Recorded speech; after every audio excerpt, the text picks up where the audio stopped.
The second IFWLA World Cup in Philadelphia, USA. Absolutely deserved.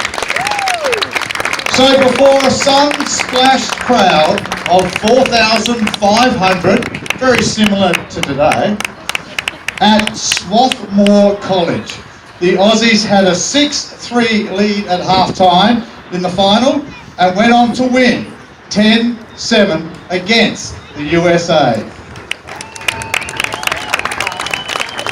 It was a glorious victory where the nightmare overtime loss in the final of 82 was transformed into the dream of 86. Captain in the team was Mary Pickett. Where are you, Mary? Come over here, Mary. Who will now introduce to you all the team that were the dream of 86. A history-making team, I think. Yes. Vice Captain, Colleen Hunter. One of our goalies, Elaine Matthews. Our other goalie, Gail Kingston, couldn't make it, unfortunately. Nadine Can. Jenny Williams. Sue Clark. Kerry Tyrell. Heather Bassett.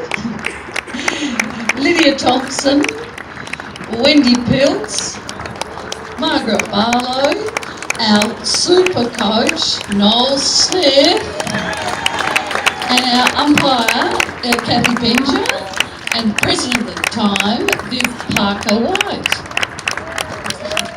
And we're also missing Shirley Plug, Lynn Punt, Lynn Pike, sorry. Well, back then, not everyone was married, or not to the same person anyway. So, and Viv Broad, who lives in Canada, and Sandy Crown, umpire. So before I actually get Mary to say a few words, so Mary, come over here. Let's have one more round of applause for this team of 86. What a great bunch of lacrosse players. Well done, ladies. Now, Mary. We've got a few minutes before the England and Australian teams get back into today's match. Tell me what your memories are of that grand final gold medal winning game. Probably the strongest memory is how hot it was. It was in Philadelphia in summer, extremely hot. We also were very fortunate, and some of the girls are here, the Victorian under-23 team came over and played some matches, but were our supporters, and so we actually had a very small but the loudest component of the crowd, so that was fantastic. And can you tell me what your memories of the actual game? I think they're a bit blurred. No.